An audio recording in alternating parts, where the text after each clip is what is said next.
Num sábado de novembro de 2023, eu entrei numa balsa enorme e cheia de gente na capital de Moçambique.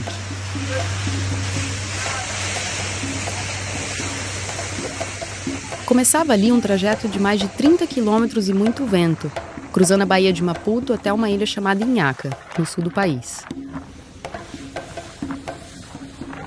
Eu estava acompanhada por duas pessoas que fizeram a pesquisa do podcast comigo e que você já conheceu nos episódios anteriores. A Caroline Mendes, que é brasileira, e o Mauro Manhangeli, que é moçambicano. Esse áudio é de um vídeo que a Carol gravou na balsa. Chegando a ilha de Inhaca. A ilha não tem um porto ou um pier, então a balsa tem que parar longe e as pessoas são transferidas para uns barquinhos pequenos, que levam até perto da praia. Aí é tirar o sapato, levantar a calça até o joelho e ir caminhando dentro da água até chegar na areia. Nós saímos de lá, a Carol veio nadando, desde aquele barco, ó, até aqui, né, Carol? Nadando. Era brincadeira, não chegou a tanto. A gente não precisou nadar. Mas a jornada não acabava ali, não. Ainda tinha pela frente vários quilômetros de estrada de terra na traseira de uma caminhonete alugada.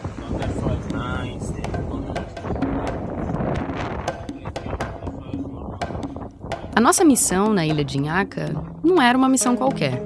A gente estava indo conversar com um rei. Estás a ver? Eu sou pobre, aquele último pobre. Mas sou rei. Por que sou rei? Sou rei porque o espírito está a olhar a minha cabeça, não está a olhar a minha riqueza. Eu não tenho que correr para ficar rico. Eu tenho que garantir que o meu povo está satisfeito, o meu povo está vivendo bem, o meu povo está... A sociedade está tudo bem para ele. Esse é o Carlos Inhaca, conhecido como Vovô Inhaca. Um senhor negro, de cabelos brancos bem curtos, vestindo uma calça cinza, sandálias e uma blusa de botão azul, com a inscrição Boss acima do bolso, o que deixa tudo mais simbólico. Ele é um chefe local, o régulo da ilha. Régulo era uma expressão pejorativa usada pela administração portuguesa no período colonial para designar os chefes locais em Moçambique. Vem do latim regulus, que significa pequeno rei. Assim como outras áreas rurais do país, a ilha tem uma administração que ainda reflete a estrutura de governo indireto do período colonial, com a presença das autoridades locais. O régulo não é formalmente vinculado à administração do distrito, mas na prática, muitas decisões comunitárias e decisões jurídicas ainda passam por ele, como um rei mesmo.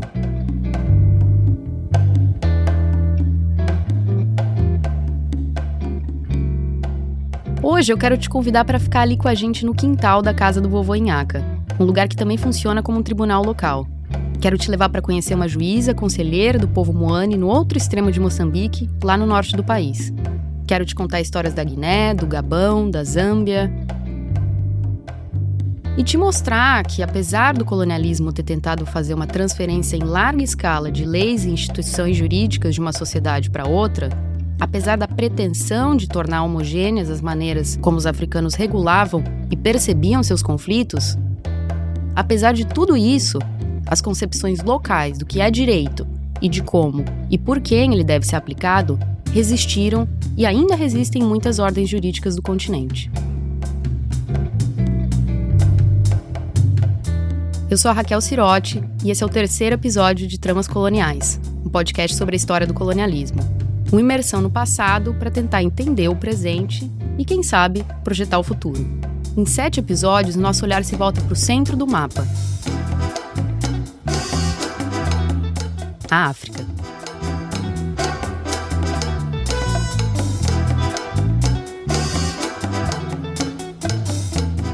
Episódio 3. Quem pode nos julgar?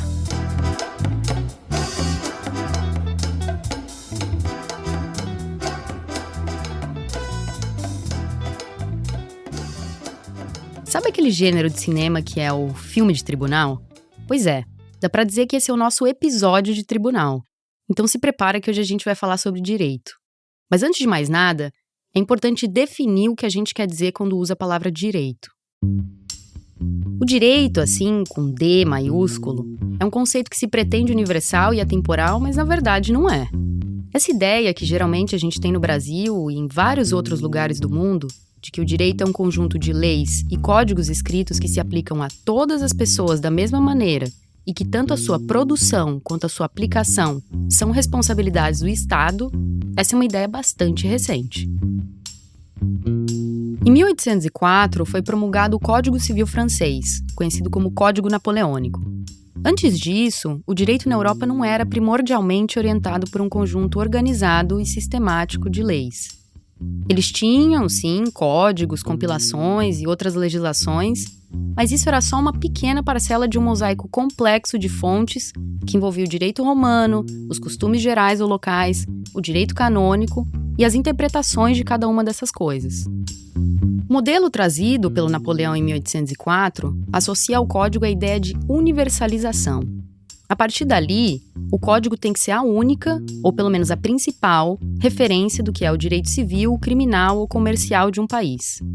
E quase todos os outros códigos na Europa continental, além da América Latina e da África, foram moldados a partir do Código Napoleônico.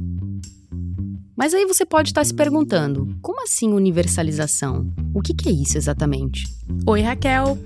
Gabriela Montoni chegando na hora certa para dividir essa tarefa comigo. Vamos lá. Sabe essa coisa de que a lei é igual para todos? A questão é, todos quem? O direito ocidental moderno pressupõe a defesa e a proteção da pessoa. Mas essa ideia de que as pessoas são homogêneas e por isso devem ser submetidas à mesma lei é uma perspectiva que parte dos europeus. São eles que levam para o mundo esse conceito da existência de um único ser humano ideal, uma racionalidade ideal. A imposição dessa racionalidade é o que a gente chama de universalização. É tornar universal algo que é específico, no caso, a cultura e a racionalidade da Europa. Também vale lembrar que, de certa forma, a gente está falando de direito em toda essa temporada, mas não desse direito com D maiúsculo que remete a uma certa tradição europeia. Quando a gente fala das regras e das metáforas dos jogos de tabuleiro e como elas, ao mesmo tempo, representam e incorporam o colonialismo, a atuação dos missionários evangélicos e como a educação promovida por eles regulava a vida dos africanos, os conhecimentos endógenos, os estudos antropológicos que queriam determinar quais eram os usos e costumes locais. Quando a gente fala de tudo isso, a gente fala de normatividades, ou seja, práticas sistemáticas de regulação social que transbordam os limites do direito ocidental moderno. E muitas vezes essas práticas tinham mais impacto na vida das pessoas do que o próprio direito.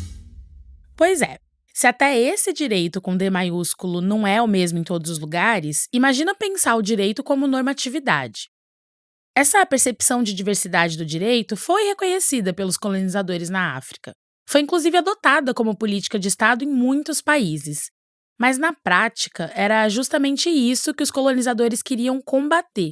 O direito ocidental moderno era visto pelos colonizadores como um presente, entre muitas aspas, para as populações que eles consideravam inferiores e selvagens. As normatividades dos povos colonizados, mesmo quando reconhecidas pelos governos coloniais, eram rotuladas como direito costumeiro. A gente conversou sobre isso com o jurista Fodé Aboulaye Mané, professor na Faculdade de Direito de Bissau, na Guiné-Bissau. Ele explicou que a ideia de direito costumeiro não é uma invenção colonial. Mas na África, os europeus usavam essa ideia para uniformizar e muitas vezes apagar ou desvalorizar as normatividades locais. Há sempre uma intenção diminutiva do colonizador de não comparar os usos e costumes como fazem parte, como têm um valor, como aquele que os romanos ou os germânicos tinham. Então falam sempre, a literatura colonial fala de usos e costumes locais. Quando depois, na fase mais avançada, fala do direito costumeiro, considera que há apenas um direito costumeiro. Quando é que não é assim. Cada grupo, cada comunidade produz as suas normas, tem as suas instituições e tem as formas de aplicação e da garantia. Então, no caso da Guiné, temos vários direitos costumeiros, várias regras, várias comunidades. E esses direitos costumeiros não são estanques, também são dinâmicas.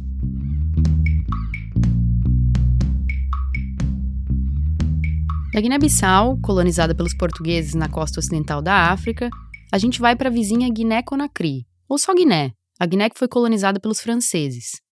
Em 1905, Aconteceu ali um julgamento que mostra um pouco das dinâmicas de atuação dos africanos no sistema de justiça colonial. Muitos deles atuavam como assessores, intérpretes e escrivães. Eles eram intermediários que ganhavam protagonismo, já que os oficiais europeus sabiam pouco sobre as normatividades locais e, em muitos casos, nem falavam ou entendiam as línguas africanas. Esse julgamento envolveu um oficial colonial francês chamado Ernest Noirot, que também era ator, comediante e fotógrafo, e o seu intérprete confidente africano, Boubou Penda. Os dois atuavam juntos e foram acusados de vários crimes, incluindo extorsão e abuso de poder. Na hora do julgamento, ficou nítido que a régua do tribunal colonial era diferente para europeus e africanos. A punição de Noirot foi ser extraditado para a França. 3 anos depois, ele voltou à África e foi administrador e delegado na Gâmbia e no Senegal. Boubou Penda teve um destino bem diferente. Foi julgado, preso e morreu na cadeia. Esse caso mostra como as relações de dependência entre colonizadores e intermediários locais eram mútuas, mas também desiguais. Nesse ambiente complexo, os africanos mantiveram um papel ativo e direto na construção do direito. E isso reflete no período pós-independência. Como a gente já sabe, as independências dos países africanos são muito recentes. A Guiné se tornou livre dos franceses em 1958. Moçambique se separou dos portugueses em 1975. E foi numa ilha no norte de Moçambique que a Fernanda Tomás, idealizadora desse podcast junto comigo, fez uma entrevista em novembro de 2011 que ilustra bem essa atuação dos africanos e africanas nos processos de construção do direito. Ela foi até a Ilha do Ibo, no distrito de Cabo Delgado, para encontrar uma juíza conselheira moçambicana chamada Safira. Ali a Fernanda teve a oportunidade de ver uma audiência de um caso que envolvia adultério e poligamia. Um homem era casado com 2 mulheres, o que é permitido naquela sociedade, mas ele se envolveu com uma terceira mulher, fora dos casamentos, o que configurava adultério. Uma das esposas descobriu, foi até a casa da amante e a agrediu. Foi a amante que fez a denúncia. Os casos envolvendo o matrimônio eram resolvidos nesses gabinetes jurídicos de bairro. Bom dia, eu vou entrevistar a senhora Safira. Quantos anos a senhora tem? Tenho 60 anos. Qual era a função dos seus pais naquela época, na época colonial? A senhora lembra? O que eles faziam? Que tipo de trabalho? Meu pai era negociante, morreu a negociar peixe. E sua mãe? Minha mãe era doméstica, fazia no quintal bola, nós a vender quando era criança. Durante a conversa, a juíza Safira tinha ao seu lado a sua adjunta, chamada Amina Ali. Qual o nome da senhora? O nome da senhora? É Amina Ali. Quantos anos a senhora tem? Tenho 61 anos. Oh, 61. As duas se conheciam há muito tempo e trabalhavam como conselheiras na ilha desde o final dos anos 90. Depois, em 1999, fomos chamados para nós sermos aconselhamento desta gabinete jurídico. As audiências eram conduzidas nos fundos da casa, num quintal. A juíza tentava evitar que os casos fossem para a delegacia e tentava resolver tudo ali. Desde pequenos furtos... Alguém roubou galinha de dono, vem queixar, fulano levou galinha, ele conseguiu. Até levava a galinha, dava aquela pessoa andar com as crianças. Até casos de violência doméstica. Meu marido vem de manhã, meu marido 5 dias não dorme em casa, meu marido tem problema, quando vê, bebe, sura, quando pergunta, me bate. Qual é o problema, meu marido? Hoje as mulheres podem falar nos tribunais, mas no período colonial, em Moçambique, tudo era resolvido entre os homens. As duas conselheiras, que cresceram durante o domínio português, recordam os julgamentos daqueles tempos. E na época colonial, as senhoras já ouviram dizer, conheceram pessoas que chegaram a ser julgadas pelos colonizadores por cometer algum crime, algum delito, e os colonizadores julgaram, foram deportados, foram para outros lugares porque tinham cometido algum crime? Se alguém matasse uma pessoa, iam para São Tomé. Mudavam daqui para São Tomé. E quem julgava era o colonizador? Era o colonizador mesmo. Porque haviam regulos aqui. Agora há secretários do bairro. E assim mesmo, no tempo colonial havia fumo. Fumo é o quê? Régulo. É que julgavam as pessoas daqui. Depois, se ele não conseguir, mandavam para lá. No período colonial, o régulo era uma figura muito importante. E como era escolhido o régulo? Quando o régulo morria, quem substituía esse régulo? Fazia assim. Régulo, quando morria, se deixar o neto grande, sobrinho, ou filho, era filho. Andava, família sempre.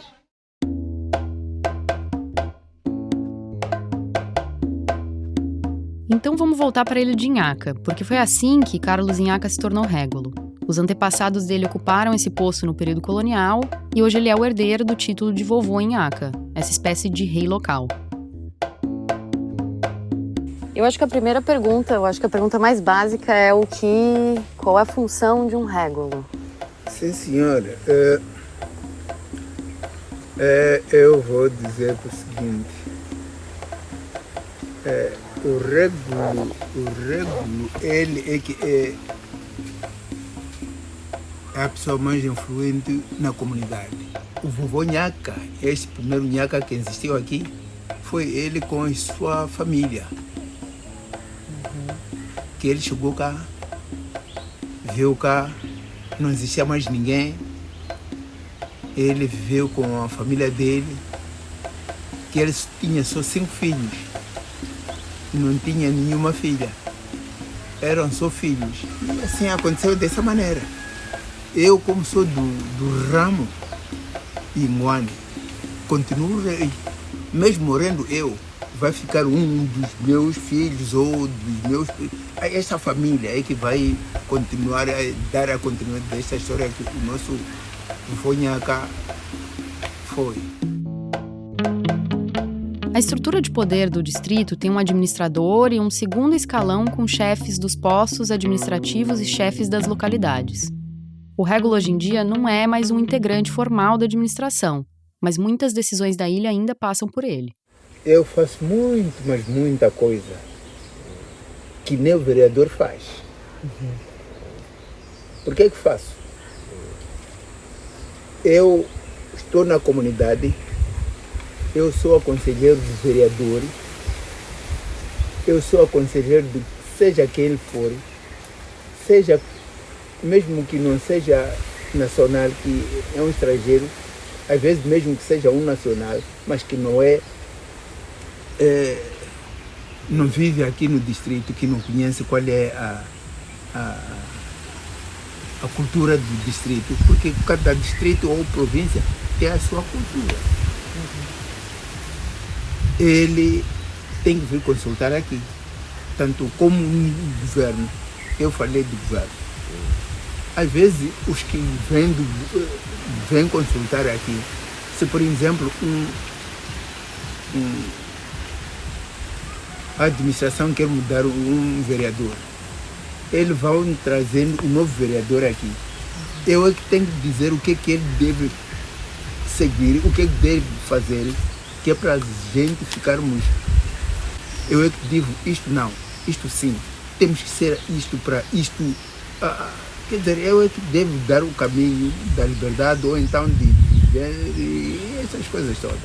Vovô, e o senhor falou que esse espaço aqui onde a gente está, ele é um tribunal também, porque é onde se recebem pessoas, se resolvem conflitos. O que mais acontece nesse espaço aqui, nesse espaço onde a gente está? Isto foi feito para resolver essas coisas, de várias coisas. Mesmo de visita, não venha de resolver problemas, é recebido uma gente sentado aqui. Quem vem resolver o problema também, que vem se resolver como quem vai ao tribunal, como condeno aqui tudo que não é permitido. É condenado aqui, se vem de visita como estamos, conversamos aqui, tudo é feito aqui. Os jovens nem sempre aceitam essa herança do passado, mas o conhecimento acumulado do vovô Inhaca ainda dita as regras na ilha. Falei que os jovens hoje dizem que isso é o passado. Vocês aceitaram, ou vocês não foram sábios porque vocês eram eram burros, não tinham nada, mas só nós temos a biblioteca deles. Muito obrigada. Agora que a gente já entendeu melhor o papel de um régulo e de uma juíza conselheira local, é importante lembrar que em muitos territórios africanos, desde o início das invasões, os governos coloniais tentaram codificar esses chamados usos e costumes locais. Um processo quase sempre longo, complexo e tortuoso. Um caso simbólico foi a tentativa de sistematizar as leis costumeiras do Gabão, principalmente as relações matrimoniais. Em 1918, foi lançada a Comissão de Estudo do Casamento e da Família, com o objetivo de estruturar as famílias africanas, determinando regras para a aliança entre homem e mulher e leis concisas sobre dote e divórcio. Foi um fracasso. Primeiro, por causa do idioma. O Gabão tem mais de 50 grupos etnolinguísticos. Segundo, por causa dos conflitos entre chefes locais, administradores franceses e os homens africanos em geral.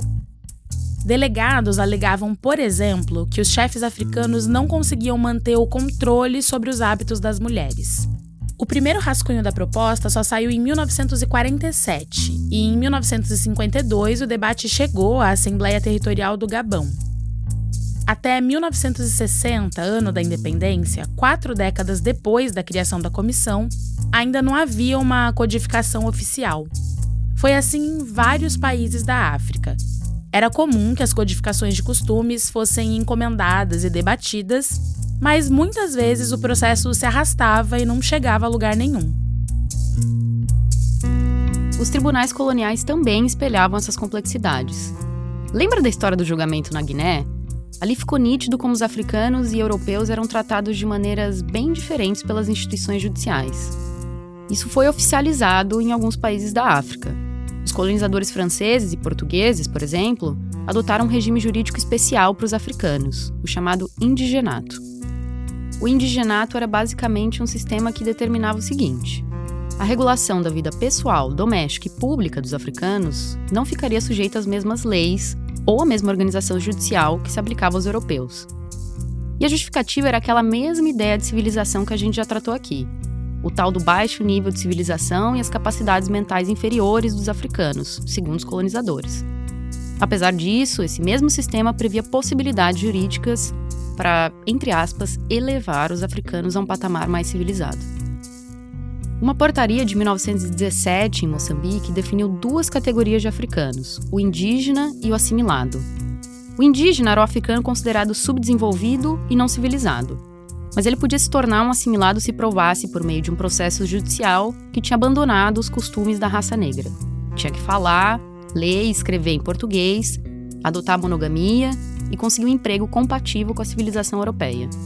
Alguns anos depois, a portaria moçambicana foi estendida para Guiné-Bissau e para Angola. Sobre esse assunto, a Fernanda e eu conversamos numa chamada de vídeo com a historiadora angolana Maria da Conceição Neto, professora na Universidade Agostinho Neto, em Luanda. Pronto. Eu, Fernanda, você me conhece, a Raquel. Sim. Olá, tudo bem? Olá, Raquel.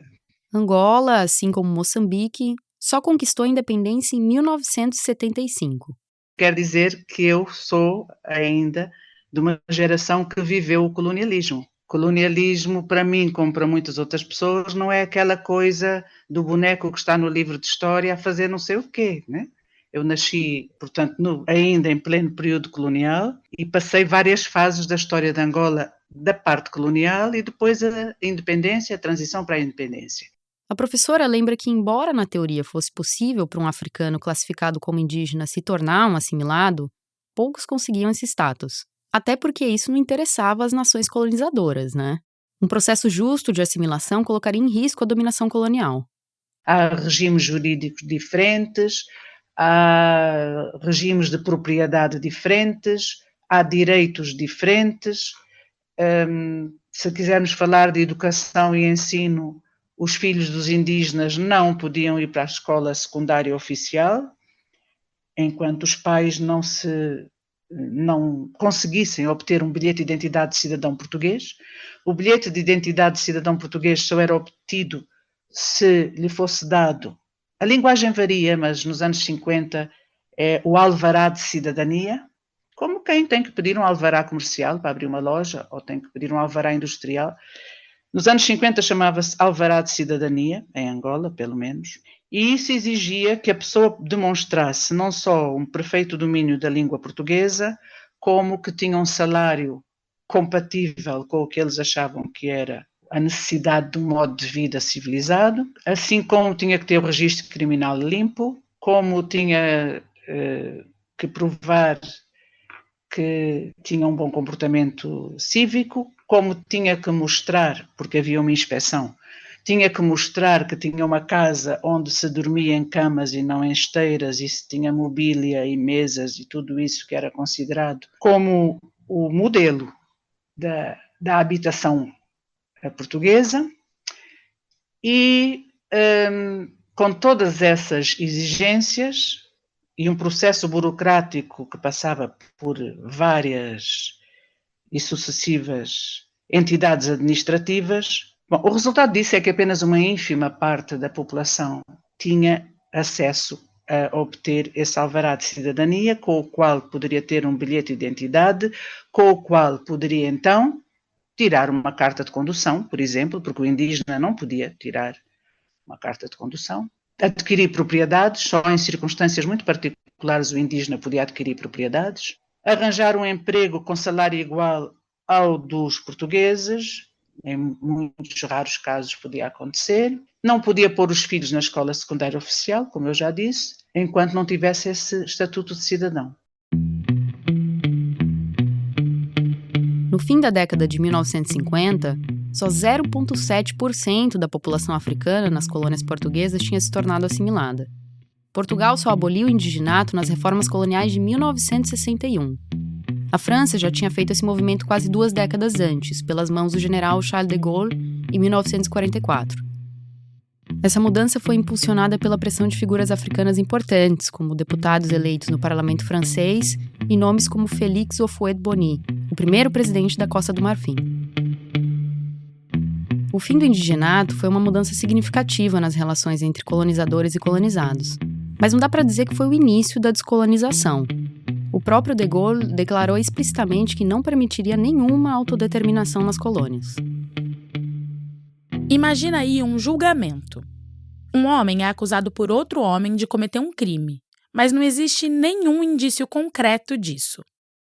Diante do tribunal, para provar sua inocência, o réu tem que caminhar sobre carvão em brasa, enquanto segura com as mãos um pedaço de ferro incandescente. Ou então ele é jogado no rio. Se ele se queimar com carvão ou ferro, ou se ele se afogar no rio, significa que ele é culpado do crime.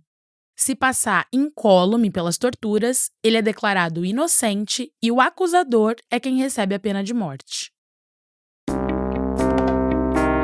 Em que lugar do planeta você acha que aconteceu esse tipo de julgamento? Talvez a sua primeira resposta não seja na Europa. Mas essa era uma prática jurídica relativamente comum por lá na Idade Média. É o julgamento por ordalhos, também conhecido como juízo de Deus. Se não existe prova concreta, é Deus quem vai julgar. Ou seja, se o réu sobrevive aos castigos físicos, isso significa que ele foi inocentado por Deus. Essa prática comum nas ordens jurídicas europeias do período medieval passou a ser proibida a partir do século XVIII, com o Iluminismo e o Racionalismo.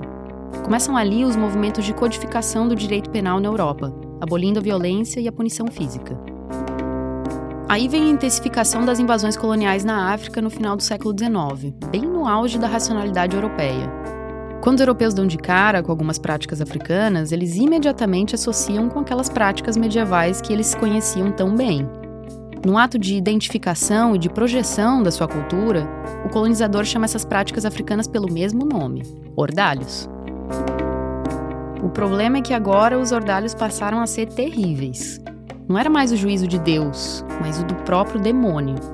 Em qualquer expressão ritualística, normativa e espiritual da África, o europeu identificava essa figura do demônio, que habitava boa parte dos medos e das fantasias ocidentais. No século XX, as missões antropológicas documentaram várias práticas jurídicas influenciadas pela visão de mundo dos africanos. Em algumas delas, era comum que pessoas acusadas de feitiçaria tivessem os seus julgamentos guiados por espíritos e plantas, que poderiam envenenar a pessoa caso ela fosse culpada.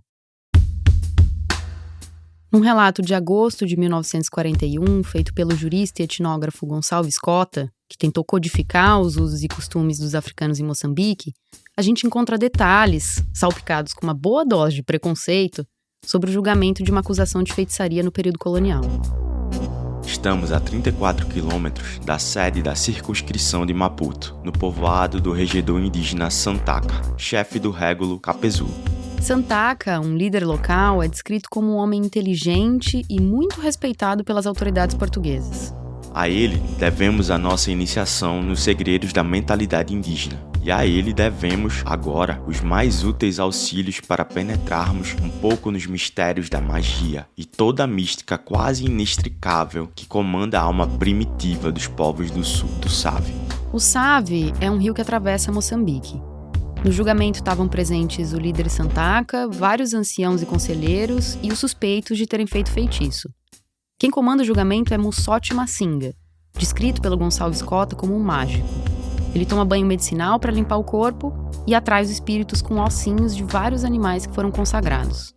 Trajando uma pele de leopardo na cintura, o Xingoma se levanta e desata a correr, de um lado para o outro, como um louco. Salta, dança, grita, levando em uma das mãos o rabo de um gnu. Enquanto dura essa agitação, os assistentes batem palmas, num ritmo compassado. É que o espírito está saindo do corpo do Xingoma. Só depois de libertado desse demônio, o mágico poderá adivinhar qual entre os presentes é o autor do feitiço que está causando a doença ou o infortúnio. Massinga vai passando por todos os suspeitos, cheirando cada um. Então ele para na frente de um homem e o atinge usando o rabo do gnu. Pronto, tá descoberto o feiticeiro. O homem tem seu cabelo cortado com uma faca, só de um lado da cabeça, para ficar marcado perante a sociedade. Ele sai chorando, sabendo que nunca mais vai ter sossego. Toda a gente o perseguirá pela vida fora como inimigo público, não sendo raros os casos de acabar o seu suplício, morrendo nas mãos vingadoras da sua vítima, ou enforcado numa corda quando seu desespero o alucina e o leva ao suicídio. Quando o europeu estigmatiza, exotiza e muitas vezes reprime esse tipo de julgamento, as autoridades locais perdem uma ferramenta poderosa para combater atos ilícitos e estabelecer a ordem. Abre-se um buraco na dinâmica social. A Amina Ali, adjunta da juíza Safira, falou sobre isso na conversa com a Fernanda em 2011. Antigamente, no tempo colonial, havia feitiçarias. Alguém matava a filha, alguém matava o filho, mas aquilo não era denunciado. Não era denunciado como agora. Depois, se houver um curandeiro, você está doente, quer-se matar a sua mãe, ou o seu avô, ou a sua avó, iam ao curandeiro. O curandeiro via isso mesmo que a senhora está doente, mas não dizia francamente. Os colonizadores europeus, especialmente na Inglaterra, não aceitavam a realização dos julgamentos de acusação de feitiçaria. O grande vilão a ser combatido, então, passa a ser esse especialista detentor dos conhecimentos magísticos, que era capaz de estabelecer contatos com espíritos ancestrais e trazer a resolução dos conflitos. O Xingoma era colocado no mesmo lugar do feiticeiro. Ou seja, quem combatia a criminalidade passava a ocupar o banco dos réus. Nesse sentido, os britânicos editaram uma série de medidas legislativas contra os, entre aspas, poderes da bruxaria. A Zâmbia, colonizada pelos britânicos, viveu um caso emblemático em 1933. 6 mulheres admitiram terem cometido assassinatos e violações de túmulos. Aos olhos da população local, eram 6 feiticeiras confessando seus crimes. E elas próprias queriam se livrar dos espíritos que atormentavam seus corpos. A administração local não encontrou provas suficientes e se viu diante de um dilema.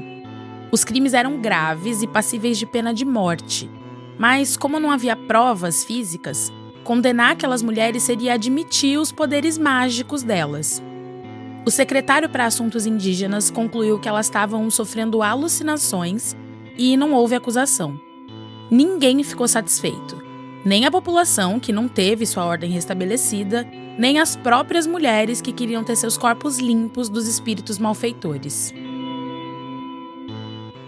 Os europeus não conseguiam compreender que aquelas dinâmicas de acusações de feitiçaria tinham na África um valor de controle social, de restabelecimento da ordem e de repressão ao crime. As pessoas ficavam com medo de fazer qualquer coisa equivocada que pudesse dar motivo para vingança por intermédio da feitiçaria. E isso, na verdade, acontece até os dias de hoje. Eu vou chamar de novo a Caroline, que estava comigo em Moçambique e que estuda essa temática das acusações de feitiçaria para falar um pouco sobre esse tema. Oi, Raquel. Pois é, em Moçambique é muito comum encontrar as machambas, que são pequenas plantações de alimentos que a gente encontra tanto na zona rural como nos próprios centros urbanos, né? Enquanto eu caminhava ali pelas ruas, eu ficava me perguntando se essas hortas não têm nenhuma cerca ou proteção e se parte da população passa fome, literalmente, como é que aqueles alimentos continuavam ali intactos sem ninguém pegar? A explicação ela passa por um evidente respeito à noção de comunidade, mas ela também ajuda a entender a dinâmica das acusações de feitiçaria. Me disseram, por exemplo, que na machamba alheia não se mexe, porque existem feitiços enterrados ali dentro daquelas plantações. Ou seja, se alguém furtar e comer um alimento plantado por outra pessoa, vai ter que lidar com os efeitos desse feitiço. Isso é um exemplo prático que persiste até hoje de como as normatividades locais ajudam a manter a ordem social. Mas eu queria frisar também que quando a gente fala de acusações de feitiçaria, a gente está lidando com uma dimensão, digamos assim, ruim dessas normatividades relacionadas à magia, né? E a gente tem que frisar que que maior parte dessas normatividades locais relacionadas à magia, elas eram ligadas à produção de cura da comunidade. Nesse episódio, a gente passou por vários exemplos de como as normatividades locais sempre foram parte do que a gente entende por direito nas sociedades africanas. Essa flexibilidade era vista pelo colonizador como um sinal da natureza primitiva do direito africano, mesmo sendo semelhante em muitos aspectos às práticas de vários tribunais ocidentais modernos, principalmente aqueles de tradição da chamada Common Law.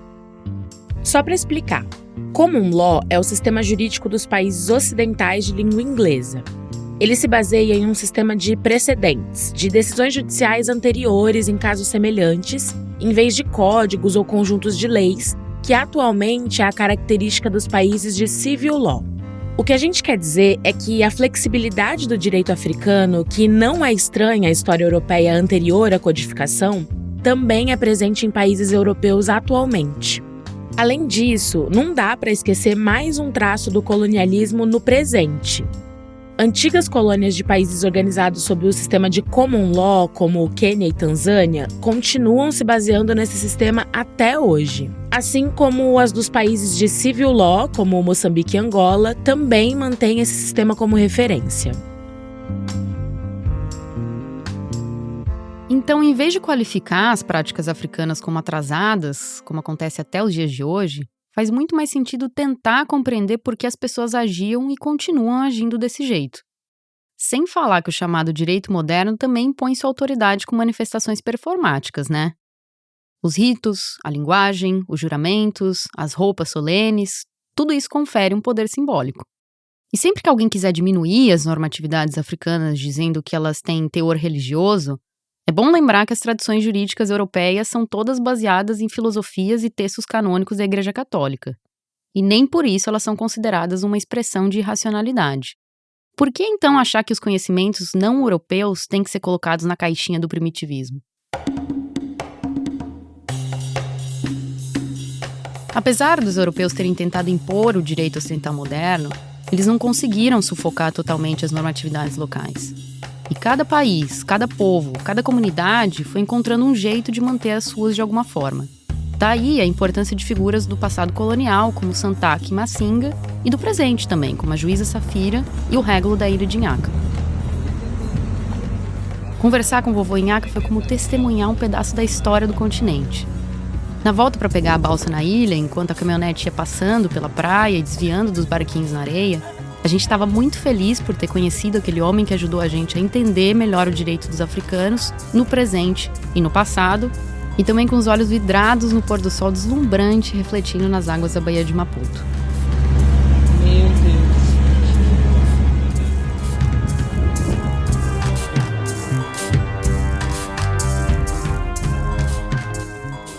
No próximo episódio... O segredo de uma pele radiante, uniforme e sem manchas. Bon Clair, loção clareadora com óleo de cenoura. Revela o brilho que há em ti. Qual é a cor do projeto colonial? No 4º episódio, a gente vai conversar sobre raça. Eu vou te levar para dentro de um mercado popular na Namíbia que vende cosméticos clandestinos para clarear a pele. Ninguém quer falar muito, né, sobre os produtos. E você vai ver como a questão racial também foi uma linha condutora dos movimentos de resistência ao colonialismo. At Sharpeville, an industrial township, thousands gather outside a police station in protest against new laws requiring every African to carry a pass at all times.